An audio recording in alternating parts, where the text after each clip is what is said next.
सो very good evening guys, स्वागत है आप सभी लोगों का। A very very very important video for all those people who are appearing for CA foundation June 2023 examination. So title of the video last 5 months strategy, जहां पर मैं specific discussion करूंगा पेपर 3 मैथ्स स्टेट्स एलआर को लेकर। लेकिन आपको एक बात बता दूं, एक जनरल स्ट्रेटजी बताने के बाद जो कि सारे लर्नर्स के लिए एप्लीकेबल है, आखिरी में मैं अराउंड 15 क्वेश्चंस लेने वाला हूं जो बहुत सारे बच्चों ने मुझसे पूछे हैं। तो सम फ्रीक्वेंटली आस्क्ड क्वेश्चन वो भी मैं यहां पर लेने वाला हूं। तो सेशन आखिरी तक जरूर देखिएगा, बहुत लॉन्ग सेशन नहीं है, टू द पॉइंट बात की गई है। और इस पूरे सेशन के खत्म होने के बाद भी अगर आपके दिमाग में कोई डाउट रह जाए, वैसे तो नहीं बचेगा, लेकिन अगर बच जाए तो वीडियो के कमेंट बॉक्स में उसे डाल दीजिए। I will be happy to answer that. ठीक है, मैं कमेंट बॉक्स में रिप्लाई कर दूंगा। तो चलिए, स्वागत है आप सभी लोगों का एक बार फिर से अनअकैडमी सीए फाउंडेशन चैनल पर। मैं हूं आपका दोस्त CA Pranav, your faculty for paper number 3 maths stats LR, और लेकर आया हूं आपके सामने last 5 months strategy. Very important session, आखिरी तक एक एक बात बहुत ध्यान से सुनिएगा। सबसे पहले मैं बता दूं कि ये जो मैं स्ट्रेटजी आप लोगों को बताने वाला हूं, ये किसके लिए एप्लीकेबल है। क्योंकि कुछ बच्चे जो अनअकैडमी प्लस या आइकॉनिक का सब्सक्रिप्शन लेकर रेगुलर बैचेस में हैं, वो सोच रहे होंगे शायद हमारे लिए नहीं है, क्योंकि यूट्यूब पे क्लास हो रही है तो सिर्फ यूट्यूब लर्नर के लिए होगी। ना ना ना, स्ट्रेटजी सबके लिए एप्लीकेबल है। कुछ जनरल बातें हैं जो हर एक स्टूडेंट को अप्लाई होंगी, चाहे वो हमसे दोनों में ना पढ़ रहा हो, चाहे कहीं और से पढ़ रहा हो, सिर्फ इस वीडियो को देख रहा हो ना, और वो सीए फाउंडेशन जून में एग्जाम दे रहा है, तो उसके लिए ये वीडियो रेलेवेंट है। तो चाहे सब्सक्राइब लर्नर हो आप, चाहे आप सब्सक्राइब लर्नर हो, चाहे आप फ्री प्लेटफॉर्म से अपनी क्लासेस कर रहे हो, मतलब यूट्यूब या स्पेशल से, आपके लिए वीडियो एप्लीकेबल है। अब सर, मैंने टाइम से क्लासेस शुरू नहीं करी, सर मैंने सेकंड बैच भी छूट गया मेरा, तो सर मैं तो अभी तक पढ़ाई शुरू नहीं किया हूं, तो मेरे लिए स्ट्रेटजी एप्लीकेबल है। My dear friend, this is applicable for all those people जिन्होंने नवंबर से प्रिपरेशन चालू कर दी थी टाइमली, पहली बैच से, तो भी चलेगा। उसके बाद कभी जुड़े थे, बीच में कहीं जुड़े थे, या सेकंड बैच से जुड़े थे, तो भी चलेगा, दिसंबर मिड या जैन मिड के आसपास। और जिन्होंने अभी तक नहीं शुरू किया है, हुआ येट टू स्टार्ट, अभी भी शुरू करना बाकी है, उनको भी ये सेशन यूजफुल रहेगा। बिकॉज सीए फाउंडेशन के एग्जाम में अभी काफी सिग्निफिकेंट टाइम बचा है, 5 महीने बचे हैं। तो 5 महीने में बिल्कुल आज से शुरू करके भी तैयारी की जा सकती है, इसलिए वीडियो तो सबके लिए रेलेवेंट है। ठीक है, नाउ तो शुरुआत करने से पहले फटाफट अपने बारे में बता देता हूँ, so that you will think कि भाई हाँ, जो बोल रहा है उस बंदे की बात सुनी जाए या ना सुनी जाए, तो जान तो लो पहले मुझे। So my name is Pranav. I'm first attempt chartered accountant with 6 years of experience after CA. I'm an educator by passion, by choice, dil se re. And I'm educator for paper 3 of CA Foundation, Maths, LR Stats, and Intermediate Cost and Management Accounting. And taking class from so many years and not now taught thousands of students at both the levels. तो आप लोगों को भी जो है भाई crack करवाने के लिए बिल्कुल तैयार हूँ। सबसे पहले एजेंडा समझ लेते हैं, आज के सेशन का एजेंडा। तभी तो आप आगे वीडियो देखना है नहीं देखना डिसाइड करोगे ना। बहुत सारे लोग रिकॉर्डेड देख रहे होंगे, तो उनको पहले ये सर ये वीडियो देखे कि नहीं देखे यार, इतना लंबा वीडियो है। बता देता हूँ ना क्या क्या बताऊंगा। एक टाइमलाइन बताना है तुमको, तुमको समझाना है कि तुम्हारा टारगेट क्या है, तुम किस किस लिए वीडियो को देख रहे हो, तुम्हारा ऑब्जेक्टिव क्या है, स्टेजेस ऑफ प्रिपरेशन। कभी भी हम एग्जाम तक जाते हैं तो क्या क्या स्टेजेस आती हैं, क्या क्या चीजें हमको पता होनी चाहिए, इसके बाद ये करना है, इसके बाद ये करना है। स्टेज पता नहीं होती तो स्किप हो सकती है कोई चीजें। रिवर्स विजुअलाइजेशन, ये क्या है, सरप्राइज है, जब आऊंगा तो बताऊंगा। फिर सब्जेक्ट स्पेसिफिक थोड़ा डिस्कशन, फिर आपकी कुछ और सवालों के जवाब कि क्या आप अभी स्टार्ट कर सकते हो, रिवीजन कैसे करना चाहिए, फ्री क्लासेस कहाँ से देखनी है, अगर मैं सब्सक्रिप्शन नहीं ले सकता तो सर क्या मैं क्लास देख सकता हूँ, क्या मैं फ्री क्लास से भी पास हो सकता हूँ, हाँ बिल्कुल, कैसे बताऊंगा। एडिशनल क्वेश्चन बैंक करना है नहीं करना है, इंपॉर्टेंट चैप्टर्स कौन से हैं, बेसिक्स में प्रॉब्लम आ रही क्या करूँ, कितने घंटे पढ़ूँ, कौन सी बुक से पढ़ूँ, कौन से नोट से पढ़ूँ, टाइम मैनेजमेंट कैसे करूँ, सेल्फ स्टडी कैसे करूँ, एंड लॉट ऑफ क्वेश्चंस। ठीक है, ये सारी चीजों का जवाब आपको इसी सेशन में मिल जाएगा। सबसे पहले लेट्स कम टू टाइमलाइन। आज हो गया है आपका 21 जनवरी, तो जनवरी के 10 दिन बचे हैं 31 तक।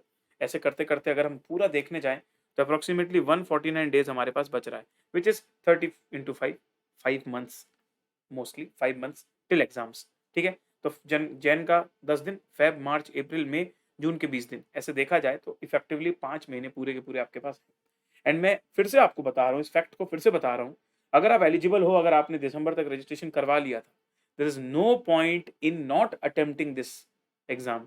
इतना सफिशिएंट टाइम मिल रहा है, जो 12th में है वो भी इसको दे, वो क्यों अपने 6 महीने वेस्ट करे। ठीक है, पर कैसे करेंगे सर, थोड़ा गाइडेंस, बिल्कुल गाइडेंस देने के लिए वीडियो बना रहा हूँ। ठीक है, तो सबसे पहले आपका टारगेट क्या है। आप इस चैनल पे, आप इस वीडियो में, आप मुझे अभी इसलिए सुन रहे हैं या देख रहे हो क्योंकि आपका एक मेन गोल है अभी के लिए, और वो है सीए फाउंडेशन का एग्जाम जून में क्रैक करना? यस और नो? अगर है तो लाइव चैट में बताइए यस और नो। सर बिल्कुल हमारा ये ऑब्जेक्टिव है, we want to crack CA foundation exam in June 23 attempt, और हमको इसको डिले नहीं होने देना है। अभी नहीं तो कभी नहीं, करना अभी ही है, ठीक है? Let's not wait for any new course. New course आएगा, नए चैलेंजेस आएंगे, क्राइटेरिया टफ हो जाएगा। जून 23 बढ़िया अटेम्प्ट है, इसी में निकाल लो भाई टारगेट। तो उस गोल को अचीव करने के लिए आपको अभी छोटे टारगेट बनाने पड़ेंगे, जैसे कि सर मुझे सारे पेपर मिनिमम 40 नंबर करके पास होने, साथ में मेरी तैयारी ऐसी होनी चाहिए कि एग्रीगेट भी मेरा 200 नंबर का बन जाए। सही बात है सर, आई होप ये सबको पता है कि आपको हर पेपर में 40-40 नंबर चाहिए और टोटल 200 से ऊपर चाहिए भाई। बिल्कुल सर। और आज का डिस्कशन किस लिए है? तो इन गोल्स में से किसी एक गोल को हम पकड़ रहे हैं, पेपर नंबर 3, उसमें कैसे मैं आपको 60 प्लस लेके आऊंगा। आने को 90 प्लस भी आते हैं, 80 प्लस भी आते हैं, 70 प्लस भी आते हैं, लेकिन ये तो मैं बेयर मिनिमम बात कर रहा हूं कि चाहे आपको कितनी भी टफ लगती हो मैथ्स, चाहे आपने बिल्कुल ना पढ़ा हो अभी तक, 11वीं 12वीं बिल्कुल मैथ्स नहीं लियो, तो भी मेरे हिसाब से 60 तो आने ही आने चाहिए। ये मैं उम्मीद रखता हूं तुमसे। तो जो बातें बता रहा हूं उसको ध्यान से सुनोगे तो बिल्कुल 60 तुम भी ला सकते हो। Don't under estimate yourself. ये मत सोचो कि वो ऐसा है, वो ऐसा है इसलिए उसके आ गए ना, तुम्हारे भी आ सकते हैं। Believe in yourself. मैं कोशिश करूंगा, मैं हेल्प करूंगा, मैं मदद करूंगा तुम्हारी वहां तक पहुंचने में। तो अब सुनो, स्टेजेस ऑफ प्रिपरेशन क्या होती है। जब भी कोई एग्जाम आप देने जा रहे हो ना, तो कुछ कुछ चीजें होती है जो हमें दिमाग में होनी चाहिए। फेजेस होते हैं हमारी प्रिपरेशन के। तो इस सीए फाउंडेशन के एग्जाम के मैं फेजेस पहले तुमको अच्छे से समझा देता हूँ। एक कोई भी डे है जब तुमने तुम्हारी प्रिपरेशन चालू करी, वो नवंबर में, दिसंबर में, अभी जनवरी में भी हो सकता है, तो उसको मैंने यहाँ पर लिख दिया है X day. There is some X day जब तुमने तुम्हारी प्रिपरेशन चालू करी। पहला माइलस्टोन आएगा तुम्हारा 3rd ऑफ फरवरी के दिन। 3rd ऑफ फरवरी के दिन क्या करने वाले हो सर? उस दिन तुम एग्जाम फॉर्म फिल करने वाले हो। तो 3rd ऑफ फेब से एग्जाम फॉर्म भरना चालू हो जाएगा और 24th ऑफ फेब तक तुम्हें भर देना है। ये एक इंपॉर्टेंट चीज है, आप भूले ना। इससे पढ़ाई का लेना देना कुछ नहीं है, लेकिन ये एक प्रोसीजरल चीज है जो करना जरूरी है, वरना आप एग्जाम नहीं दे पाओगे जून में। ठीक है सर। जब भी आपने प्रिपरेशन चालू करी है, चाहे वो आपने हमारे अनअकैडमी प्लस का बैच ज्वाइन किया हो, या फिर अपने तरीके से रिकॉर्डेड वीडियोस देखने चालू किए हो यूट्यूब के या प्लस के, या फिर यूट्यूब में लाइव और प्लस का ब्लेंड देख रहे हो, जैसा भी आप देख रहे हो, मैं आपको अभी इस कैटेगरी में रखता हूँ, रेगुलर बैच कैटेगरी में। मतलब राइट नाउ आपका ऑब्जेक्टिव क्या है? अभी अभी आप कॉन्सेप्ट समझ रहे हो, चीजों को पहली पहली बार पढ़ रहे हो, तो कॉन्सेप्चुअल क्लैरिटी आना बहुत इंपॉर्टेंट। आईसीआई की स्टडी मटेरियल अच्छे से कर रहे हो और चैप्टर वाइज क्विज दे रहे हो, चाहे कोई भी प्लेटफॉर्म में बंदा कर रहा हो, ये सब कुछ तो हम अवेलेबल करवा रहे हैं। अब ये फेज आपका सबसे लंबा फेज है, जो सबसे लंबा चलेगा। पहला सवाल जो बच्चों के दिमाग में आता है, कब तक मुझे कोर्स कंप्लीट कर देना चाहिए? As soon as possible. लेकिन सर कोई deadline? Yes, the deadline is 30th of April. Sir ये तो बहुत लेट हो गया सर, हमको तो लग रहा था 15 अप्रैल या 31 मार्च। अरे भाई, पहले करने में कोई तकलीफ नहीं है, मैं ये फाइनल डेडलाइन बोल रहा हूं। मतलब लेट से लेट भी 30th अप्रैल तक कर दो। तो अगर तुम आज भी प्रिपरेशन चालू कर रहे हो, अपना प्रिपरेशन, अपना प्लान ऐसे बनाओ कि 30th अप्रैल तक किसी भी हाल में तुम्हारा कोर्स खत्म हो जाए। जैसे मैंने 12 जनवरी से कोर्स शुरू किया, उसकी टारगेट एंड डेट क्या है? 15 अप्रैल। आज कौन सी तारीख है? 20। 8 दिन तुम लेट हो मान लो। आज भी अगर तुम बैच शुरू से देखना चालू करते हो ना, तो भी 23 तारीख को, 23 अप्रैल तक तुम्हारा बैच खत्म हो जाएगा, जिसमें कि तुमने एक्स्ट्रा कुछ नहीं किया है, एक एक लेक्चर ही देखा है एक दिन में। तो 30 अप्रैल इज द डेडलाइन। इससे जितना पहले करोगे उतना रिवीजन के लिए ज्यादा समय मिलेगा। सर मैं 31 मार्च तक कर रहा हूँ, वेल इन गुड। सर मैंने 15 मार्च में कर दिया, और अच्छी बात है। सर मैं 15 अप्रैल तक कर रहा हूँ, completely fine, not a problem. उसके बाद 30th अप्रैल की डेडलाइन के बाद हम क्या लेके आते हैं? हम लेके आते हैं एक batch, RTP PYQ MTP batch. अब ये ऑब्वियसली फ्री प्लेटफॉर्म में अवेलेबल नहीं है, लेकिन पास होने के लिए जरूरी नहीं है ये, लेकिन आपके नंबर ऊपर लेके जाती है, तो इट इज ऑलवेज रिकमेंडेड कि आप इस बैच को भी देखें। सर लेकिन उसके साथ दूसरी इंपॉर्टेंट चीज जो चालू हो जाती है ना, वो हो जाता है रिवीजन का फेज शुरू। अगर आपका सिलेबस कंप्लीट हो गया है, तो अब उसको छोड़ तो नहीं दोगे एग्जाम तक के लिए, वापस से रिकॉल रिकॉल रिकॉल होता रहना चाहिए। क्लास के साथ तुम रिवीजन कर रहे थे, that was a different thing. अब बाद में तुमको डेडिकेटेड रिविजन्स करने। डेडिकेटेड रिविजन्स में क्या होता है? सर हम चैप्टर वाइज रिवीजन करते हैं, हम फॉर्मूला वाइज रिवीजन करते हैं, हम थ्योरी वाइज रिवीजन करते हैं, हम इंपॉर्टेंट टॉपिक्स की रिवीजन करते हैं, हम टफ टॉपिक्स के कुछ इंपॉर्टेंट पॉइंट्स का रिवीजन करते हैं, समरीज बनाते हैं, ये सारी चीजें। तो डिफरेंट डिफरेंट टाइप की सीरीज हैं। जैसे कि मैं लेके आता हूँ, थ्योरी है जरूरी, एक ओटीएम सीरीज है जिसको हम बोलते हैं ओनली दिस मच। जो चैप्टर्स आपको टफ लग रहे हैं, उसमें ऐसे 1.5 घंटे के वीडियोस बनाऊंगा, जिसको सिर्फ उतने को कर लोगे ना, तो छोड़ने से बेटर होगा। ऑब्वियसली यार छोड़ना रिकमेंडेड नहीं है, लेकिन कभी कभी ऐसी मजबूरी बन जाती है कुछ बच्चों की, सर ये टॉपिक बिल्कुल समझ नहीं आ रहा, तो वहां भी मैं बोलूंगा पूरा नहीं छोड़ना है, ओटीएम करो। फिर सीबीएस क्या है सर? Confidence booster series. 7 से 8 सेशंस की एक ऐसी सीरीज है जिससे अगर बच्चा सिलेबस कर चुका है लेकिन फिर भी वो कॉन्फिडेंट फील नहीं कर रहा है ना, वो 7 दिन अगर वो डेली क्लास अटेंड कर लेगा ना, कॉन्फिडेंस उसका बूस्ट हो जाएगा। तो ऐसी कुछ छोटी-छोटी बहुत सारी चीज़ें हैं जिससे आपको फ़ायदे मिलते हैं। आरटीपी, एमटीपी, पीवाईक्यू बैच हम आपका खत्म कर देंगे अराउंड 30th ऑफ मई में। तो ये दोनों चीज़ें पैरेलल चलेंगी, रिवीजन और आरटीपी, एमटीपी, जहाँ आप अपने एक्स्ट्रा एमसीक्यूज़ करोगे या एक्स्ट्रा क्वेश्चंस देखोगे। फिर एग्ज़ाम को बचेंगे अराउंड 20 से 25 दिन। उसमें जो आपका आखिरी का 15 दिन होगा या आखिरी का आप मान के चलो, जैसे 24th को अकाउंट्स का पेपर है, तो 21 जून से आप अकाउंट्स का पढ़ोगे, तो 10 जून से लेके 20 जून तक मैराथन की सीरीज आएगी, जिसमें बाहुबली टीम के हर एक एजुकेटर आपके लिए हर सब्जेक्ट का पूरा 10 दिन में रिवीजन करवाएंगे। ये एक रिवीजन हो गया। तो 30th मई तक आपको एक तो खुद रिवीजन करना है या हमारे रिवीजन वीडियोस की मदद से करना है। फिर मैराथन आएगी 10 जून से लेके 20 जून तक, उसमें एक बार और रिवीजन होगा। फिर जस्ट जब एग्जाम चल रही होंगी तब प्री एग्जाम मैराथन आएगा। तो ऐसी बहुत सारी चीजें जो आपके लिए प्लान अप की गई हैं, लेकिन आपको ना रूटीन नहीं छोड़ना है, आपको रिचुअल्स नहीं छोड़ने। आप अगर फ्री प्लेटफॉर्म में हो, आप रेगुलर यूट्यूब देख रहे हो तो रेगुलर देखो। आज मान लो सर ने बोला कि अब यूट्यूब में एक हफ्ते नहीं आ रहे हैं, तो पुराना कोई चैप्टर उठाओ उसको देख लो, पर आपका रूटीन बिल्कुल भी डिस्टर्ब मत करो। ये पहली बात समझे। ऐसे करते करते धीरे धीरे जब आप 2 से 3 बार आपका रिवीजन हो जाएगा ना, पेपर आते आते तक you will feel highly confident. यार सीए फाउंडेशन कोई बहुत बड़ी तोप नहीं है, सीधी बात बताऊं। देखो बहुत ईजी भी नहीं है लेकिन बहुत टफ भी नहीं है। अगर कंसिस्टेंसी से एफर्ट दिया जाए, ऐसा भी नहीं बोल रहा दिन में 12-12 घंटे पढ़ो, एक नॉर्मल टाइम कि हाँ इफेक्टिवली तुमसे 7-8 घंटे पढ़ा जा रहा है, वेरी गुड। उसको कंसिस्टेंट रखो, लंबा रखो। एक दिन 16 घंटे पढ़ लिया, अगले दिन चित्त हो गए, मतलब नहीं है। समझ रहे हो? ठीक है सर। तो ये स्टेजेस ऑफ प्रिपरेशन को हमको मैनेज करते हुए चलना है। ऐसा नहीं कि हमारा सिलेबस कंप्लीशन ही पता चला जून तक जा रहा है, सेंस नहीं है ना। तो 30th अप्रैल आपको फाइनल डेडलाइन दी है, वो आप भी अपने माइंड में बना लो अभी से। और उसके बाद जो एक्स्ट्रा चीजें हैं, 30th अप्रैल के बाद से रिवीजन चालू कर दोगे। मान लो कोई टॉपिक बच जाता है, तो रिवीजन पहला फोकस रहेगा और वो बचा हुआ टॉपिक थोड़ा थोड़ा करते रहना। लेकिन 30th अप्रैल के बाद आपका मोड चेंज हो जाना चाहिए, रेगुलर से रिवीजन मोड में आ जाओगे आप। राइट? क्लियर है? और उसके बाद मई तक आपका एक रिवीजन हो जाना चाहिए। उसके बाद जून में हमारे साथ मैराथन करिए और उसके बाद एग्जाम के टाइम 1.5 दिन में फिर से मैराथन करिए। 3-4-5 बार होगा ना भाई, सब कुछ बनने लगेगा, सब कुछ रिकॉल होगा। पढ़ते समय ये मत सोचो कि पुराना भूल जाऊंगा क्या, नहीं। रिवाइज करते चलो, फिर दूसरी बार रिवाइज करते चलो। ये मत सोचो कि पिछला याद है कि नहीं है। तुम्हारा काम है करते जाना, तुम्हें ये नहीं सोचना है कि याद आएगा कि नहीं आएगा। कई बार लोग उसी लूप में फंस जाते हैं, वो थोड़ा पढ़ते हैं फिर उनको ऐसा लगता है अरे यार पिछला चैप्टर भूल रहा है, फिर उसको पढ़ने लग जाते हैं, फिर उसको पढ़ते हैं, फिर आगे आते हैं, फिर वो याद आता है। तो इतना सोचो मत, डोंट ओवर थिंक कि मुझे याद आएगा कि नहीं। सब याद आएगा, एमसीक्यू है, तुमको रटना थोड़ी है। Got it? ठीक है, अब आगे सुनो। आप सभी से बोलता हूं कि एक बार आंख बंद करो और ट्राई टू इमेजिन कि तुम्हारा एग्जाम का डे है। अब दो सिचुएशंस हो सकती हैं।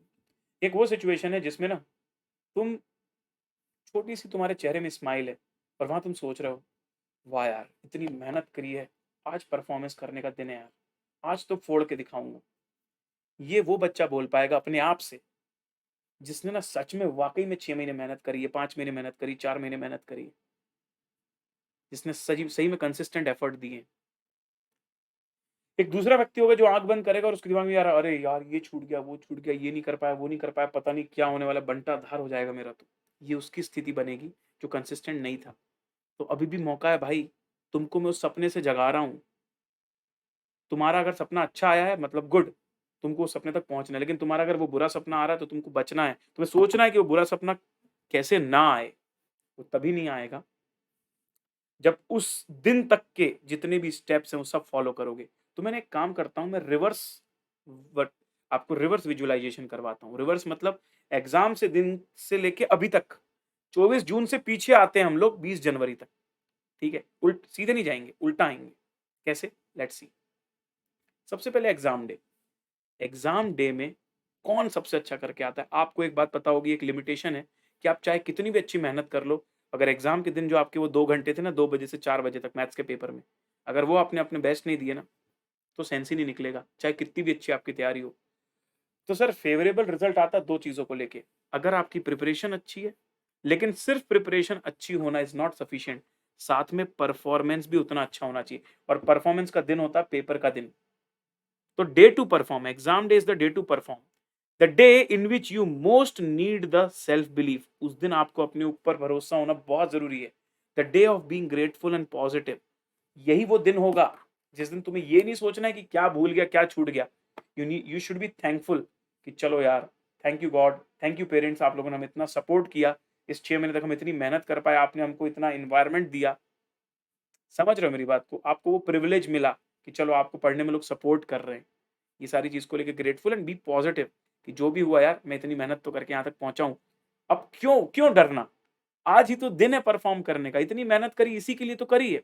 अगर उस दिन भी जाके मैं कोलैप्स हो जाऊँगा, उस दिन भी जाके अगर मैं ब्लैंक हो जाऊँगा, तो मेरा पूरा 5 महीना वेस्ट हो रहा है, 1 दिन वेस्ट नहीं हो रहा है, पूरा 5 महीना। Try to understand that. तो exam day is very important. और मैं बता दूँ, एग्ज़ाम डे में मेंटल बैलेंस रखने के लिए अभी से लेके एग्ज़ाम डे तक थोड़ा-थोड़ा बॉडी पर भी ख़्याल रखिए। बहुत ज़्यादा भी ऐसा मत पढ़िए कि आपको मतलब आप बॉडी का ध्यान नहीं रख रहे, लंच स्किप कर रहे हो, नाश्ता स्किप कर रहे हो, ऐसा कुछ भी मत करो। स्लीप बहुत कम कर रहे हो, ये भी बिल्कुल गलत है। तो मेंटली आप फिट तभी रह पाते हो जब आप नॉर्मलाइज़ रहते हो, अपने आप को नॉर्मल रखते हो, बहुत ज़्यादा आपको एग्ज़ॉस्ट नहीं करते हो। और मैं आपको बता दूँ यार, आपके पास सफिशिएंट टाइम है। आपको टाइम अगर माइनस करना है तो नींद में से नहीं, मोबाइल में से करना है। आपको अगर टाइम माइनस करना है ना, तो फालतू की जो अपन लोग गपशप करते हैं, उसको माइनस करना है। आपको अपनी नींद में से चीज़ें माइनस नहीं करनी। आपको अपने फूड में से चीज़ें माइनस नहीं करनी कि मैं खाने नहीं खाऊँगा, टाइम बच जाएगा और पढ़ लूँगा। ये सब चीज़ों का सेंस नहीं, ठीक है? तो मतलब अपनी बॉडी अपने एग्ज़ाम के दिन साथ दे, उसके लिए अभी से लेके एग्ज़ाम तक you need to be like keep yourself healthy, समझ रहे हो ना? बाकी तुम जानते हो यार। नाउ अब मैं पीछे आता हूँ, जैसा कि मैंने तुमको बोला कि एग्ज़ाम से 10-15 दिन पहले मैराथन की सीरीज़ आएगी, उसके 1 महीने पहले तक रिविजन्स चल रहे होंगे। रिविज़न क्यों आते हैं? क्योंकि तुमने जो चीज़ें पढ़ी वो रिटेन रहे। अब कई बच्चे बोलेंगे सर रिटेन करना बिल्कुल सही बात है, लेकिन मैंने तो पढ़ा ही नहीं है, इसीलिए तो अभी मौका है, पढ़ ले, अरे पढ़ ले, जब पढ़ेगा तभी तो याद रखेगा। अब कोई पढ़ा ही नहीं है तो रिटेन किसको रखेगा? कुछ लोग क्या करते हैं मालूम? सर रेगुलर बैच तो छूट गया था, वो थोड़ा बिज़ी था, मैं क्लास नहीं कर पाया था, रिवीजन कर लेता हूँ। अबे रिवीजन का मीनिंग तो समझ, रिविज़न, विज़न ही नहीं किया तो किसको रिविज़न करेगा? समझ रहे हो? तो रिटेन उसी चीज़ को करोगे ना जो आपको जिस चीज़ को जानते हो। तो कॉन्सेप्चुअल क्लैरिटी लो अभी, यही वक़्त है। यही वक़्त है जिसमें ज़्यादा समय दे सकते हो। मेहनत करके अपने आप को यहाँ से यहाँ ला सकते हो। बाद में कम समय में नहीं होता, समझ रहे हो? Practice to increase the speed. कई बच्चे बोलते हैं शुरुआत में कि सर हमारी स्पीड कम है। तो उस चीज़ का रोना नहीं रोना है। स्पीड कम है ना, आपको पता चल रहा है क्लास में कि बाकी लोग आपसे जल्दी सॉल्व कर रहे हैं, आप घर आके एक्स्ट्रा प्रैक्टिस करो, दूसरों से ज़्यादा प्रैक्टिस करो। आपको धीरे-धीरे, धीरे-धीरे जब आप एफर्ट्स डालोगे ना, आपको 15 से 20 दिन लगेगा, आपकी कैलकुलेटर की जो कमांड है ना बाकियों के बराबर हो जाएगी, ठीक है? तो आपको कुछ करना पड़ेगा उसके लिए extra. Get used to it, मतलब रिवीजन इसलिए भी करते हैं सर, ताकि हम उस चीज़ से ना फ़ैमिलियर हो जाएँ। जैसे बहुत सारे क्वेश्चन्स ऐसे हो जाते हैं, बच्चे इतनी बार पढ़ लेते हैं ना, कि अगर वो पेपर में आता है ना, तो उनको तो सोचना भी नहीं पड़ता, फटाफट कर देते हैं। तो गेट यूज्ड टू होना भी बहुत ज़रूरी है। फिर रिविजन्स और मैराथन्स में जैसे कि मैंने बोला कि डिफरेंट-डिफरेंट टाइप के मैं सीरीज़ लेकर आता हूँ, कॉन्फिडेंस बूस्टर सीरीज़, थ्योरी है ज़रूरी, तो वहाँ डिफरेंट पर्सपेक्टिव से रिविजन करवाता हूँ। क्योंकि चैप्टर वाइज़ रिविजन तो हर बंदा कर रहा है, अपन भी करेंगे क्लास में, लेकिन दूसरे-दूसरे नज़रिए से भी रिविजन करना ज़रूरी है। एक साथ सारी थ्योरी पढ़ लेते हैं, चलो। एक साथ सारे मैथ्स के फॉर्मूले रिवाइज़ कर लेते हैं, चलो। एक साथ सारे स्टैट्स के फॉर्मूले रिवाइज़ कर लेते हैं, चलो। एक साथ सारे मेन टॉपिक की क्विज़ कर लेते हैं। तो अलग-अलग पर्सपेक्टिव से पढ़ना भी बहुत ज़रूरी है। Effective use of time after the class and before exams. आपका रिवीजन का एक प्लान नहीं रहेगा तो आपको पता भी नहीं चलेगा कि आपका अप्रैल के बाद का समय कैसे निकल गया। फिर बाद में आपको बहुत दुख होगा, अरे यार क्लास चल रही थी तब तो बढ़िया था, रूटीन बना था, क्लास खत्म हो गई तो दिक्कत हो गई। तो दो टाइप के स्टूडेंट है, एक वो बच्चे जो सेल्फ डिसिप्लिन्ड है, वो अपना सेल्फ भी कर लेते हैं। तो जैसे ही क्लास खत्म होती है ना, तो वो अपना सेल्फ टाइम टेबल बनाते हैं और उसको फॉलो करते हैं और रिवाइज कर लेते हैं। लेकिन एक दूसरी कैटेगरी ऑफ स्टूडेंट है जो सिर्फ टाइम टेबल बनाता है, फॉलो नहीं करता। उनके लिए हम रिवीजन क्लास लेते हैं।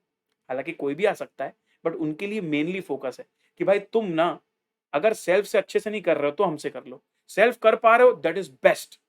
सेल्फ से जो चीज़ रिटेन होती है ना वो और किसी तरीके से नहीं रहती। लेकिन कई बार मिक्स भी करते हैं बच्चे लोग। कुछ-कुछ टॉपिक में सर दिक्कत आ रही है, खुद पढ़ने बैठ रहा हूँ, बहुत टाइम लग रहा है, तो आपकी रिवीजन वीडियो जॉइन कर ले रहा हूँ। You got the understanding of why we take revisions and marathons, purpose समझे? और पीछे आते हैं। पीवाईक्यू एमटीपी बैच क्यों? जब आपने स्टडी मटेरियल और कॉन्सेप्चुअल क्लैरिटी ले ली, आपने एमसीक्यूज़ देख लिए, तो आप एक ऐसी इतनी वैरायटी कवर कर गए हो जो बुक के अंदर है। लेकिन आईसीएआई की दूसरे पब्लिकेशंस भी हैं, जिसमें कुछ-कुछ एक्स्ट्रा वैरायटी के क्वेश्चंस मिलते हैं। बहुत ज़्यादा तो नहीं, मैक्सिमम तो स्टडी मैट से कॉपी रहते हैं, लेकिन कुछ-कुछ अलग वैरायटी मिलती है। तो वो एक्स्ट्रा वैरायटी कवर करने से एक्स्ट्रा मार्क्स आने के चांसेस हैं। भाई एज बन जाती है ना, आपको एक्स्ट्रा वैरायटी पता है तो पेपर में आप उस चीज़ को जल्दी कर पाओगे। मैं ये नहीं बोल रहा कि आपने नहीं किया तो पेपर में बनेगा ही नहीं, लेकिन टाइम की स्पीड कम पड़ जाएगी। देखा हुआ रहता है तो स्पीड आ जाती है। तड़का ऑन प्रिपरेशन, आपकी प्रिपरेशन पे थोड़ा सा तड़का आ जाता है भाई, थोड़ा और चार चांद लग जाते हैं। और पेपर का पैटर्न आपको एग्जैक्टली समझ में आता है ना, जब आप पीवाईक्यू एमटीपी के क्वेश्चंस देखते हो तो आपको समझ में आता है कि देखो भाई मिक्स ऑफ क्वेश्चंस कैसे आते हैं, कहीं पे कौन सा टफ भी दे देता है, बहुत ईजी भी दे देता है, दोनों चीजें पता चलती हैं। अच्छा इतना ईजी भी क्वेश्चन आ रहा है, ओ इतना टफ भी आ रहा है, oh because there is a variety, है ना। और साइकोलॉजिकली एग्जामिनर किस तरीके से पेपर बना रहा है वो भी थोड़ा सा आइडिया लगता है। इसलिए पीवाईक्यूज और एमटीपी को करना जरूरी है, लेकिन ये अभी से करोगे क्या, पहले स्टडी मटेरियल में तो फोकस करो। यस सर ऑब्वियसली, तो पहले स्टडी मैट में अपन को फोकस करना है। तो अब हम सिलेबस पे आते हैं, जो अभी हम कर रहे हैं। कुछ लोग कर रहे हैं, कुछ लोग अभी भी सोच रहे हैं कब करेंगे। भाई अब कितना लेट करोगे, अब तो करना ही पड़ेगा। तो कॉन्सेप्चुअल अंडरस्टैंडिंग सबसे मेन फोकस, जो हमारा क्लासेस करने का पर्पस होता है रेगुलर क्लास का। फिर जो हमने कॉन्सेप्ट और फॉर्मूले समझे उनको अप्लाई कैसे करते हैं प्रॉब्लम्स पे, इसलिए एक्सरसाइज करते हैं। इंपॉर्टेंट स्टडी मटेरियल के एग्जांपल्स करते हैं ताकि कॉन्सेप्ट बिल्डिंग अच्छी हो जाए। और स्टडी मटेरियल के सारे एमसीक्यूज करते हैं ताकि वो जो एक क्वेश्चन के चार ऑप्शन है ना, वो वाली वैरायटी सारी कवर हो जाए कि भाई कैसे बनते हैं एमसीक्यूज। कॉन्सेप्ट समझ लिया, पर उसका एमसीक्यू कैसे बनता है। उसके बाद स्पेशल एमसीक्यूज अदर देन। तो सर आपने तो बोला कि आप स्टडी मेट करवाओगे रेगुलर में, बाकी चीज रेगुलर क्लास में स्टडी मटेरियल के साथ और भी एक्स्ट्रा एमसीक्यूज होते हैं। सारे पीवाईक्यू एमटीपी कवर नहीं होते, लेकिन जो जो मुझे लगते हैं कि ये सिलेक्टेड है, जो मुझे रेगुलर क्लास में साथ में लेने हैं, साथ में भी लेता हूँ मैं। जो लोग क्लास अटेंड करते हैं उनको पता होगा, एक्स्ट्रा प्रॉब्लम के नाम से होता है हमारी बुक में। फिर टॉपिक वाइज रिवीजन और quiz. Sir topic wise revision, revision तो आप बता चुके हो। नहीं, वो रिवीजन है आफ्टर द बैच एंड्स, ये रिवीजन है साथ ही साथ रिवीजन करना। मैं क्यों लेता हूँ क्विज चैप्टर खत्म होने के बाद, क्विज के बहाने तू रिवाइज करता है। वैसे तो तुझे डेली जाके रिवाइज करना चाहिए थोड़ी देर, पर अगर तू नहीं भी कर रहा है ना, तो अगर मैं तेरे को क्विज का मोटिवेशन दूंगा तो उस बहाने तू कुछ तो रिवाइज करके आएगा। समझ रहे हो, ये सिलेबस का ही पार्ट है, ये अभी करेंटली चल रहा है। तो आपने रिवर्स विजुअलाइजेशन समझा, ये सारे स्टेप्स फॉलो होने हैं, लेकिन सब इंटरडिपेंडेंट है। सिलेबस अच्छे से होगा तो रिवीजन अच्छे से होगा, रिवीजन अच्छे से होगा तो मैराथन अच्छे से जाएगी, मैराथन अच्छी होगी तो एग्जाम के दिन माहौल माइंड शांत रहेगा। मेरे को सब आता है, मैं सब करके आया हूँ, या फिर जितना भी करके आया हूँ बढ़िया तरीके से करके आया हूँ। तो काम रहोगे, परफॉर्म अच्छा करोगे, परफॉर्म अच्छा करोगे, प्रिपरेशन अच्छी है, फेवरेबल रिजल्ट आएगा। Have you understood the equation how to get the good marks? Yes बताइए लाइव चैट में, मजा आ रहा है, समझ पा रहे हो, कनेक्ट कर पा रहे हो? यस सर, फील कर रहे हो? अब आता हूं सब्जेक्ट में, मैथ्स स्टैट्स एलआर। मैथ्स कितने नंबर का? 40। स्टैट्स कितने नंबर का? 40। एलआर कितने नंबर का? 20। ठीक है सर, 40 40 20 80 2 20 और 100। मैंने क्या किया है, चैप्टर्स की ग्रुपिंग देखो, ये स्क्रीनशॉट लेना है आपको। मैंने यहाँ पर मैथ्स स्टैट्स एलआर नहीं लिखा है, एक बार ध्यान से हेडिंग पढ़ना, आपको लग रहा होगा मैथ्स स्टैट्स एलआर लिखा है। कोर मैथ्स, कोर स्टैट्स, सुनिएगा, core maths, core stats and mashup and logical reasoning. ये जो तुम्हारा कोर मैथ्स है, इसमें तुम्हारी पकड़ बहुत अच्छी होनी चाहिए। ये कोर स्टैट्स है, इसमें तुम्हारी पकड़ बहुत अच्छी होनी चाहिए। यहाँ दो जगह पे तुम अच्छा नंबर स्कोर कर लोगे। ये जो मैशअप है ना, ये मैशअप ये सेकेंडरी है। मतलब ये चैप्टर दिखने में भले टफ है, लेकिन अपन को इनके एडवांस लेवल पे जाने नहीं है। जैसे कि परम्यूटेशन कॉम्बिनेशन, भाई करने जाओगे तो आईआईटी के अंदर भी इतने क्वेश्चन है ना पीएनसी के कि पूछो मत, लेकिन अपन को उतना नहीं करना भाई। सेट रिलेशन फंक्शन बहुत बेसिक लेवल का होता है फाउंडेशन में। प्रोबेबिलिटी थ्योरेटिकल डिस्ट्रीब्यूशन बड़े डरावने चैप्टर हैं। अरे हैं उसमें क्वेश्चंस दिख रहे हैं एक्सरसाइज में, लेकिन कभी पेपर का पैटर्न देखना, प्रोबेबिलिटी और थ्योरेटिकल के बड़े इजी इजी क्वेश्चन आते हैं। तो ये चीजों को हमको करना सेकेंडरी रखना है, मतलब इनका लोड नहीं लेना है। कई बार बच्चे क्या करते हैं, उनको लगता है यही मेन है क्योंकि ये टफ है, उसी में ज्यादा टाइम दे रहे हैं। नहीं, है वो टफ चैप्टर्स, लेकिन उसमें टाइम ज्यादा नहीं देना है, क्योंकि उनसे बहुत बेसिक लेवल के सवाल आते हैं। तो या तो इनको अच्छे से कर लिया है, ठीक है, रिवाइज कर लो, ओटीएम कर लो, कुछ भी कर लो, लेकिन इनका लोड मत लो। लोड लेना है तो ये दो कैटेगरी का लो, कोर मैथ्स और कोर स्टैट्स। जैसे टाइम वैल्यू ऑफ मनी, भाई अच्छे खासे नंबर का आता है। रेशियो प्रोपोर्शन से कभी कम का आता है, कभी ज्यादा का जाता है। एपीजीपी इजी है, इक्वेशंस इजी है, इनइक्वालिटी भी इजी है। स्टैट्स में आते हैं तो भाई पहले दो चैप्टर 20 नंबर के आ जाते हैं, 40 का 20 तो वही निकल गया।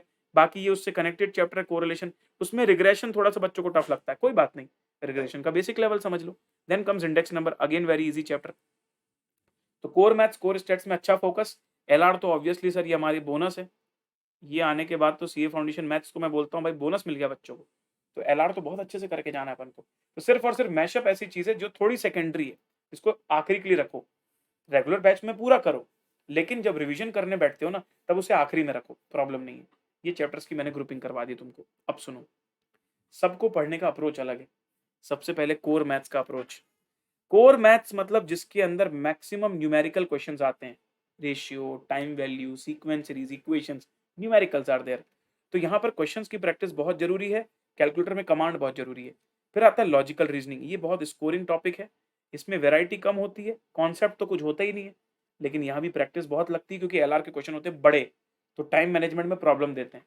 फिर आता है कोर स्टैटिस्टिक्स, जिसके अंदर बहुत ज्यादा डिटेल में कॉन्सेप्ट पढ़ते हैं अपन लोग, एक एक टर्म को पढ़ते हैं, फ्रीक्वेंसी डिस्ट्रीब्यूशन के अंदर एक एक टाइप की फ्रीक्वेंसी डिस्ट्रीब्यूशन, एक एक डेफिनेशन पढ़ते हैं। क्यों? क्योंकि सर इसके अंदर mix of practical and theory question आता है। अब थ्योरी के नाम से बच्चों को लगता है डर, जबकि मैथ्स में थ्योरी है उल्टा, थ्योरी की वजह से फायदा होता है। थ्योरी क्वेश्चन ऐसे होते हैं जिनको पढ़ के तुरंत आंसर दे सकते हैं, तो पेपर में समय बचाता है। तो यहाँ की थ्योरी बहुत अच्छी होती है भाई, ये थ्योरी सब्जेक्ट वाली थ्योरी नहीं है। मैथ्स की थ्योरी एमसीक्यू में बहुत मजेदार तरीके से बन जाती है। नाउ मैशअप, मैशअप भले टफ चैप्टर्स हैं, लेकिन हमें उनका इग्नोर करना है एडवांस पार्ट, क्योंकि पेपर में वैसे भी उसके बेसिक कॉन्सेप्ट्स ही आते हैं। अब कभी कोई पीएनसी का ना अगर टाइटल भी देखेगा ना चैप्टर का, तो पता क्या लिखा हुआ, basic concept of permutation combination, लेकिन बुक में क्वेश्चंस एडवांस वाले भी दिए और बच्चों को लगता है वो भी आ जाएंगे, पेपर में नहीं आते। आते भी है, मान लो 5 नंबर का पीएनसी आया, एक टफ आया, 4 इजी आया, एक टफ के लिए इतना लोड लेना डिजर्व नहीं करता टाइम वो, ठीक है। तो सबका अप्रोच अपना अपना अलग है, कोर मैथ्स का, एलआर का, कोर स्टेट्स का और मैशअप का। इसको उस तरीके से पढ़ना है, मतलब एक सब्जेक्ट नहीं है, मतलब ये पूरे पेपर का एक अप्रोच नहीं है, सेक्शन वाइज अप्रोच थोड़ा दिमाग में रखना है। अब मैं सवालों पे आ रहा हूँ। सबसे पहले कैन आई स्टार्ट नाउ, बहुत इंपॉर्टेंट सवाल, can I start now. The answer is absolutely yes, इसमें कोई डाउट नहीं है, लेकिन कैसे सर? अब मेरी बात ध्यान से सुनना। मैंने क्या डेडलाइन दी है, 30 अप्रैल तक सिलेबस खत्म होना चाहिए। अभी कितना टाइम हो रहा है? अभी हो रहा है 20 जनवरी। 12 जनवरी से मैंने बैच चालू किया, वो भी 15 अप्रैल तक खत्म हो रहा है। तो अगर कोई 8 दिन लेट भी चालू कर रहा है 20 तारीख, तो भी उसके पास टाइम है ना। और मैं तो ये बोलता हूँ, ये तो मैं तब बोल रहा हूँ जब तुम एक दिन में एक ही लेक्चर कर रहे हो सबके। सैटरडे संडे जब हम क्लास नहीं लेते, उसमें कवर करके तुम बाकी बैचेस के बराबर आ सकते हो। शुरुआत में थोड़ा सा ज्यादा एक्स्ट्रा एफर्ट डाल दोगे, बराबर आ जाओगे। सर लेकिन मैं तो सर 12th का एग्जाम दे रहा हूँ, ये हो रहा है वो हो रहा है। जो बच्चे 12th का एग्जाम दे रहे हैं उनको भी एक बात बता दूं मैं, आपका बीच में 1 महीने का मैं मान लेता हूँ शॉर्टेज आ जाता है। आप ये मान के चलो आपके पास 5 महीने नहीं है, आपके पास 4 महीने, तो क्या करोगे? जो आपका रेगुलर बैच है ना, वो अभी जिस पेस में चल रहा है, तो जब तक आपका 12th में फोकस नहीं है तब तक आप उसे उस पेस में करो। लेकिन जब आप 12th के बाद वापस आओगे ना, जब आप पूरी तरह फ्री रहोगे, तब आप थोड़ा ज़्यादा पेस में पढ़ना। मतलब कुछ सब्जेक्ट अगर आपको लगे तो उसकी 2-2 क्लास करने लगना, सैटरडे संडेज में पुराना बैकलॉग खत्म करने लगना। लोड मत लेना कि अरे यार मैं तो 1 महीने लेट हो गया। तुम 11th-12th में पढ़ के आए हो, तुम्हारे में टॉपिक्स ताज़ा ताज़ा हैं, अकाउंट्स ताज़ा पढ़ के आए होगे, इकोनॉमिक्स ताज़ा ताज़ा पढ़ के आओ, उसका एडवांटेज भी तो मिलेगा, वो एक दूसरे से कॉम्पनसेट भी तो करेगा। हमेशा नेगेटिव साइड क्यों देखते हैं अपन लोग, पॉजिटिव साइड भी तो देखो। जो लोग पिछले साल 12th निकाल लिए हैं, उनका 12th का अकाउंट्स और इकोनॉमिक्स तो भूल गया सब, पर जो अभी 12th दे रहा है उसको उसका एडवांटेज भी मिलेगा। फर्क पड़ा लॉ और मैथ्स में, तो लॉ और मैथ्स में थोड़ा ज्यादा मेहनत कर लेना। या फिर मैं तो ये कहता हूँ 12th से आने के बाद सबसे पहला फोकस लॉ और मैथ्स में कर देना, कि उसका सिलेबस पहले कंप्लीट करना है। अकाउंट्स और इको में थोड़ा बहुत दिक्कत हो भी तो होती भी है, या छूट भी जाता तो दिक्कत नहीं, क्योंकि 12th में पढ़ के आए हो। ऐसे पॉजिटिव साइड देखो। तो एब्सोल्युटली, चाहे आप किसी भी कैटेगरी के हो, चाहे आप प्लस से करना चाहते हो, चाहे आप यूट्यूब से करना चाहते हो, you can start now 100%। Okay, if you start now, if you are eligible, बिल्कुल स्किप मत करो अटेम्प्ट नाउ। मैथ से डर लगता है, क्या करूं? सबसे पहली बात मैं बता दूं, यहाँ जो मैथ्स है सीए फाउंडेशन की, ये वो मैथ्स नहीं है जो आप बचपन में पढ़ते आते थे, जिससे डर लगता हो, प्रूव करना हो, ज्योमेट्री आ रही हो, डायग्राम्स बनाने हो, पैरेलल है, ये वो, ये सब कुछ भी नहीं है। ये है बिजनेस मैथ्स। और बिजनेस मैथ्स तो एक पार्ट है पेपर का, स्टैटिस्टिक्स, लॉजिकल रीजनिंग, उसको ओवरऑल पैकेज की तरह देखो। सिर्फ मैथ्स मैथ्स बोल के डरो मत, अगेन पॉजिटिव साइड देखो। तो भाई तुम सिर्फ मैथ्स बोलते हो ना, वहां प्रॉब्लम हो जाती है। It's not just maths, it's maths, stats, LR. चलो मैं मानता हूँ तुम्हें कंप्यूटेशन में प्रॉब्लम होती होगी, अलजेब्रा में प्रॉब्लम होती होगी, क्या दिक्कत होगी? इक्वेशन चैप्टर अच्छे से नहीं बनेगा, ठीक है, रेशियो प्रोपोर्शन नहीं बनेगा, कोई बात नहीं। उसके बाद भी टाइम वैल्यू ऑफ मनी कोई भी अच्छा स्कोर कर सकता है, उसका कैलकुलेशन स्किल कैलकुलेटर में ही पूरा हो जाता है। टाइम वैल्यू तो सबके लिए नया है, उसमें थोड़ी इक्वेशन एक्सेट्रा बनानी है। तो कहने का मतलब ये है कि परसेप्शन चेंज करना पड़ेगा, सबसे पहला काम। दूसरी बात, वाकई में अगर तुमको कंप्यूटेशन एक्सेट्रा में प्रॉब्लम आती है, एक तो तुमने मन से वो दूर कर लिया कि पुरानी बात के हिसाब से मत सोचो, पास्ट के हिसाब से मत जज करो कि मैथ्स कैसी है, पहले देखो सिलेबस। हाँ, फिर भी अगर तुम्हें लग रहा है कि नहीं सर प्रॉब्लम आ रही है, तो ठीक है, बाकी 3 सब्जेक्ट से थोड़ा एक्स्ट्रा टाइम दो उसको। और लग रहा है कि सर मेरे को तो कोप भी नहीं कर पा रहा, बेसिक्स देखो, बेसिक्स ऑफ मैथ्स की प्लेलिस्ट सर्च करो यूट्यूब में, बेसिक्स ऑफ मैथ्स प्रणव पोपट, तुमको 3 लेक्चर की पूरी सीरीज मिलेगी। जिसमें तुम्हारे वो सारे बेसिक्स ब्रश अप हो जाएंगे जो तुम पहले भूल के आ चुके हो। तो ये सारी चीज़ काफ़ी इंपॉर्टेंट होती है ना? तो मैथ्स का डर आराम से भाग जाता है, लेकिन एक बार शुरुआत तो करो, एक बार कोशिश तो करो। अगर पहले ही डरते रहेंगे तो कैसे काम चलेगा? मैं आज तुमको प्रॉमिस करता हूँ, 20 जनवरी है ना, कल से तुम बेसिक्स का लेक्चर देखो 3, उसके बाद परसों से कोई टॉपिक चालू कर दो, रिकॉर्डेड या लाइव देखना। आई एम गारंटिंग यू, 1 महीने के अंदर तुम खुद मेरे को बोलोगे, सर पहले तो मैथ से बहुत भागता था, अभी करने का मन करता है। कितने बच्चों के मैसेज आए हैं। जब एक मंजिल 1.0 बैच आया था, उसके 15-20 दिन बाद कई बच्चों के मैसेज आने चालू हो गए थे। अभी मंजिल 2.0 आया है, अभी भी धीरे-धीरे 1-2 मैसेज आने लगे हैं। लेकिन अब देख धीरे-धीरे और बढ़ते जाएँगे, जैसे-जैसे टाइम निकलता जाएगा। तो समय देना पड़ता है, किसी भी चीज़ को समय देना पड़ता है। रिटर्न के लिए इन्वेस्टमेंट करना पड़ता है, वैसे ही कोई चीज़ सीखनी है तो टाइम इन्वेस्ट करना पड़ता है, टाइम दिए बिना नहीं चलता, ठीक है? तो टाइम दो, होगा। होगा, भरोसा रखो, टाइम दो, होगा। पहले से ही नेगेटिव सोचते रहोगे तो टाइम दोगे तो भी नहीं होगा, ठीक है? तो माइंड को चेंज करो। नाउ ये मैं बता चुका हूँ ऑलरेडी आप लोगों को।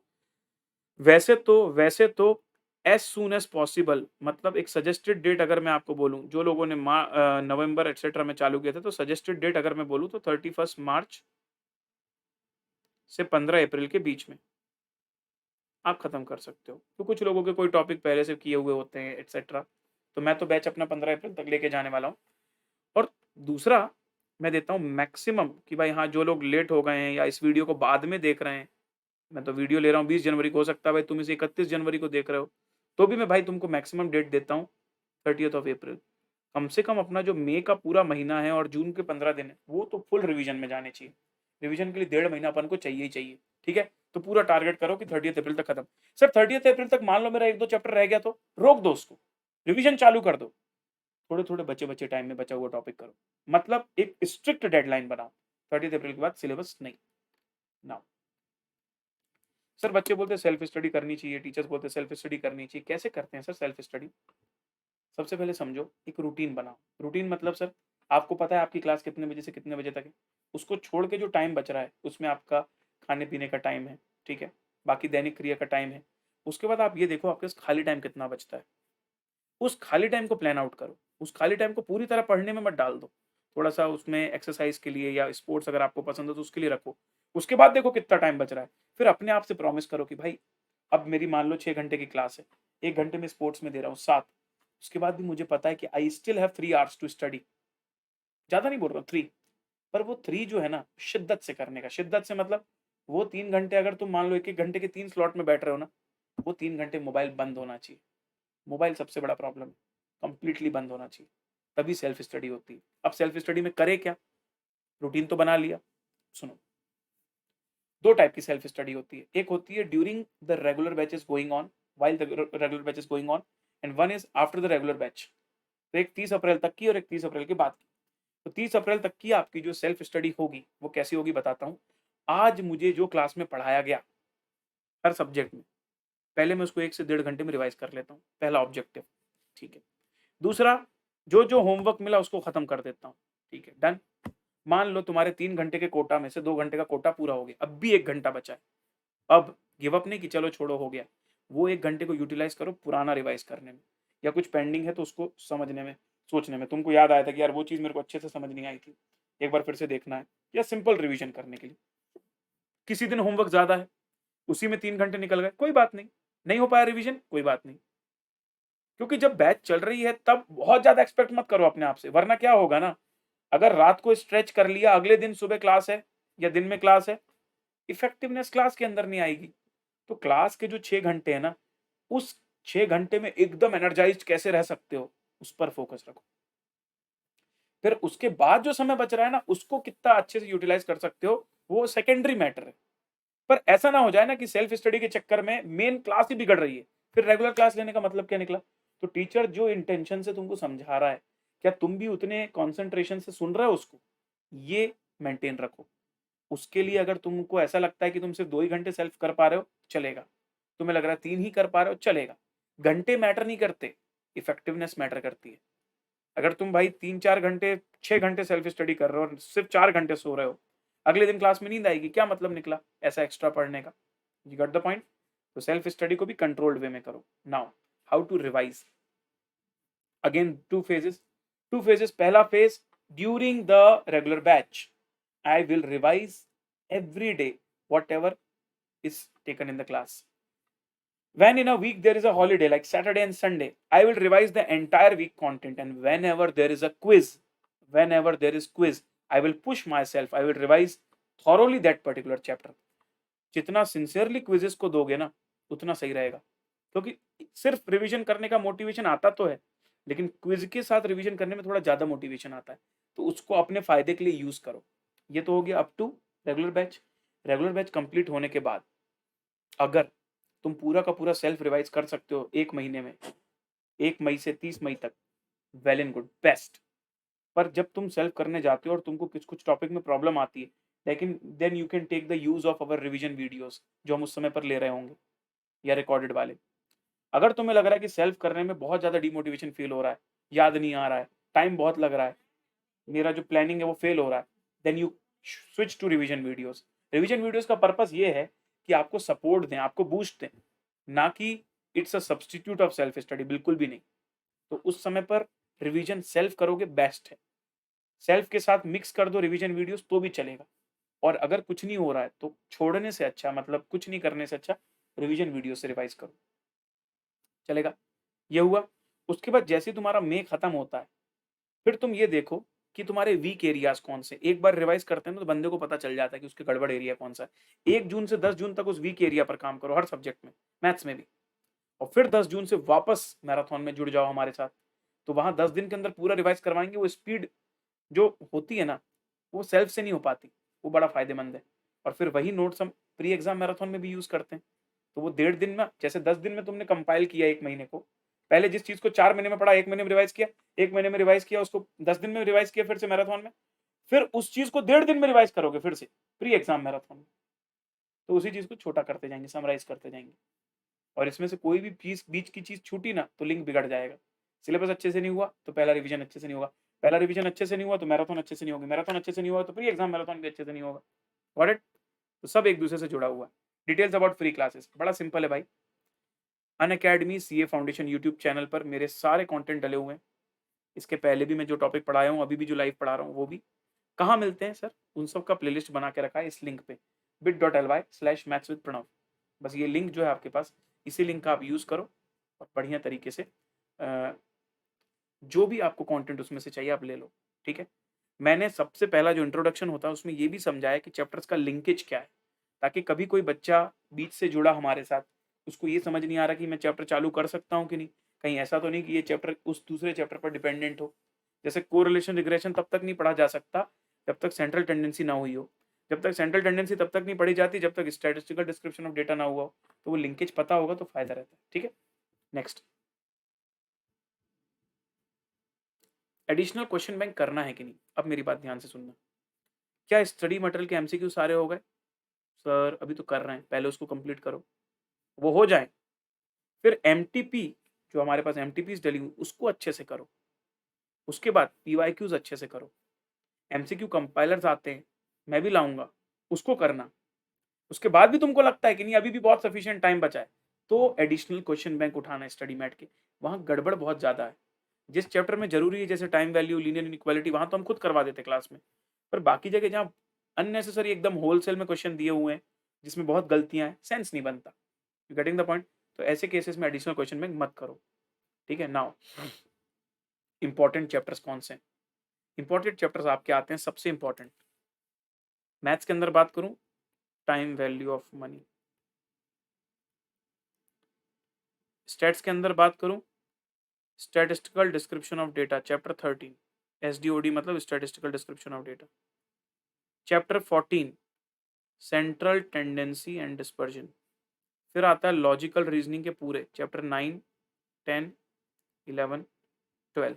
तो ये 3 और ये 4, 7 चैप्टर्स मिला के, ये 7 चैप्टर्स मिला के अराउंड 50 मार्क्स कवर कर जाते हैं।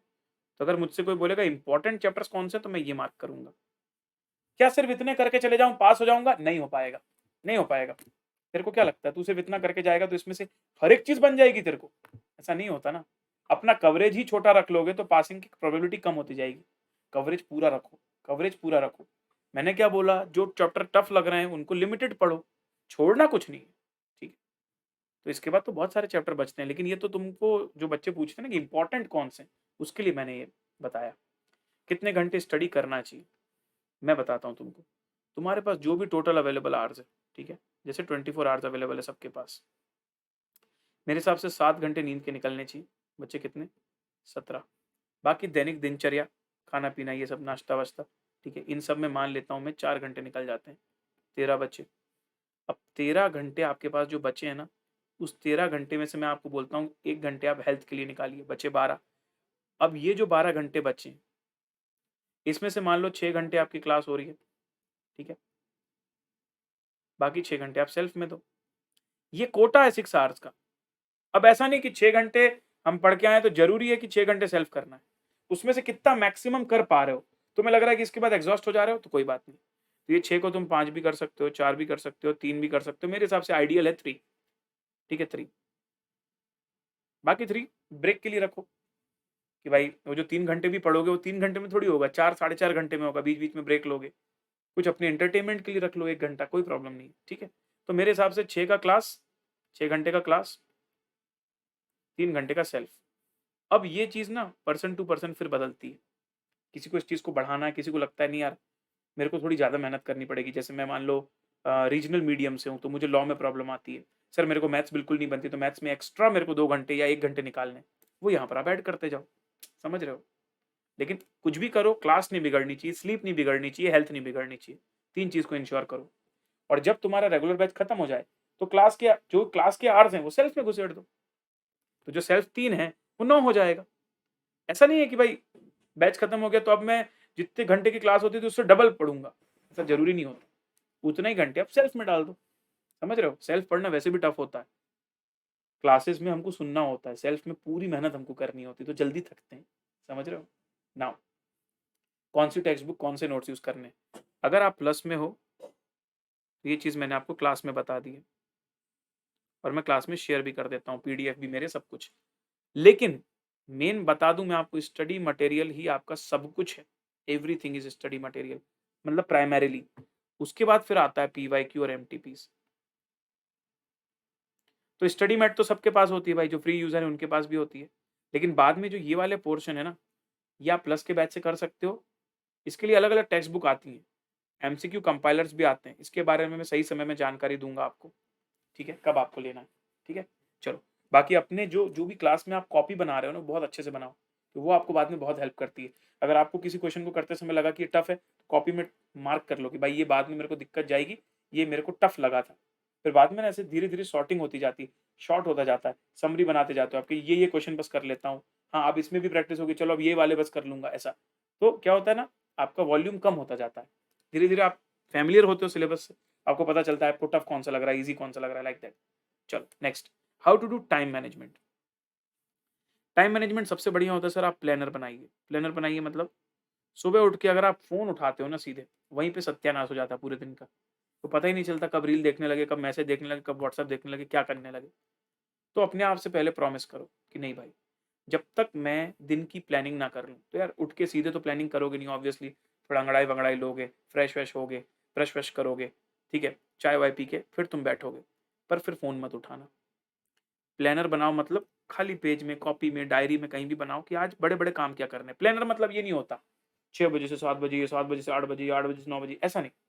प्लानर का मतलब है कि एक टेंटेटिवली कि आज मेरा क्या क्या टारगेट है, हाँ इतने से इतने तक क्लास है, ये थोड़ा काम मुझे और करना है, बीच में लंच में टाइम जाएगा तो इतना, इस तरीके से जो मैंने तुमको नहीं बोला 6 और 3 घंटे का प्लानिंग एक बना लो कि आज मेरे को ये रिवाइज करना है एक्सेट्रा। उससे क्या होगा, तुम्हारा एक ट्रैक बना रहेगा। बहुत ज्यादा स्ट्रिक्ट बनाओगे तो इंटरेस्ट लूज कर जाओगे, बहुत ज्यादा फ्लेक्सिबल बनाओगे तो कैजुअल हो जाओगे।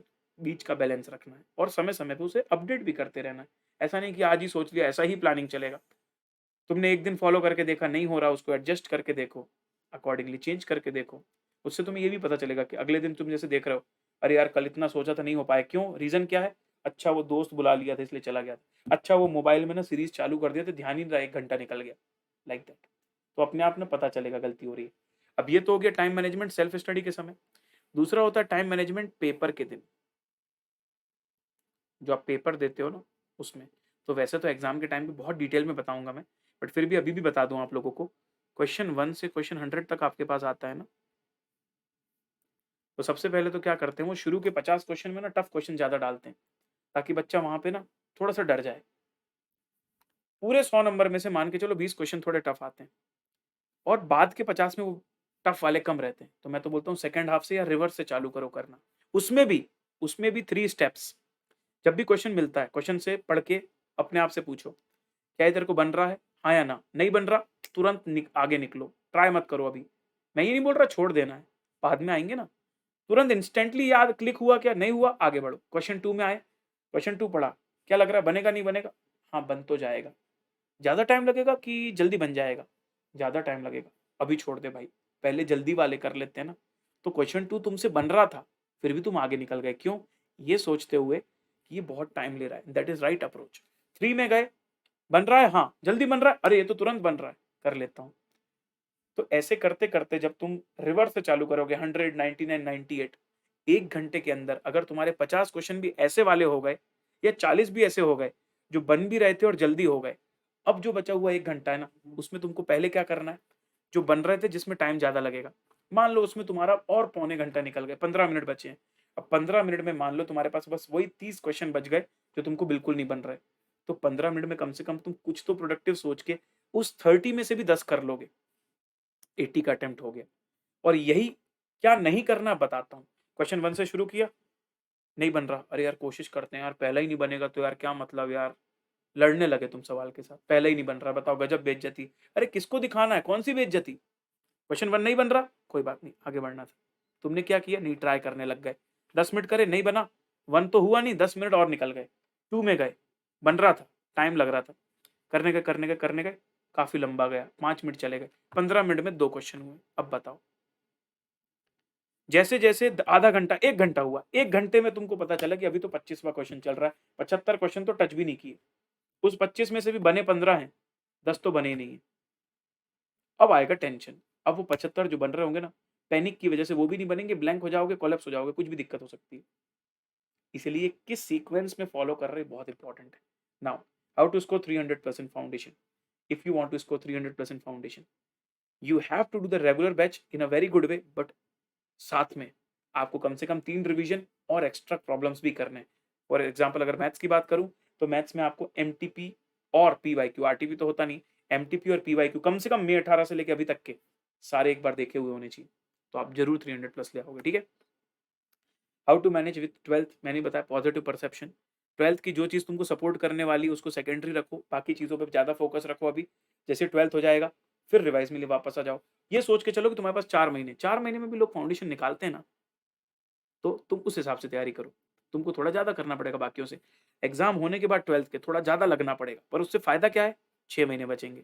अभी तुम थोड़ा-सा भी ढील दे दोगे अपना, तो जो तुम्हारा फ्लो बना है 12th का वो भी बिगड़ जाएगा और 6 महीने भी बिगड़ जाएँगे, नवंबर में दोगे तो। सेंस नहीं है, अभी ही देना है। Is it okay to watch the class recorded? कुछ बच्चे लेट जॉइन करते, पूछते हैं सर रिकॉर्डेड देखें चलेगा? बिल्कुल चलेगा, 100% चलेगा। बहुत सारे बच्चे रिकॉर्डेड से ही करते हैं। रिकॉर्डेड में फ़ायदा बताऊँ? तुम अपने हिसाब से टाइम आगे बढ़ा सकते हो। तुमको लगता है सर रिपीट कर रहे हैं, मेरे को ज़रूरत नहीं है रिपीट की, आगे बढ़ जाओ। हाँ, लेकिन अगर किसी के साथ ये वाला इश्यू है कि वो क्लास अगर खुद से देखने बैठता है तो उसका मोटिवेशन नहीं बनता, उसको लाइव में मज़ा आता है, चैट-वैट करने में मज़ा आता है, तो फिर लाइव आओ भाई, ठीक है? लेकिन क्लास रिकॉर्डेड देख के बहुत सारे लोगों ने अच्छे-अच्छे मार्क्स स्कोर किए हैं। So that was all about what we have planned for today's session.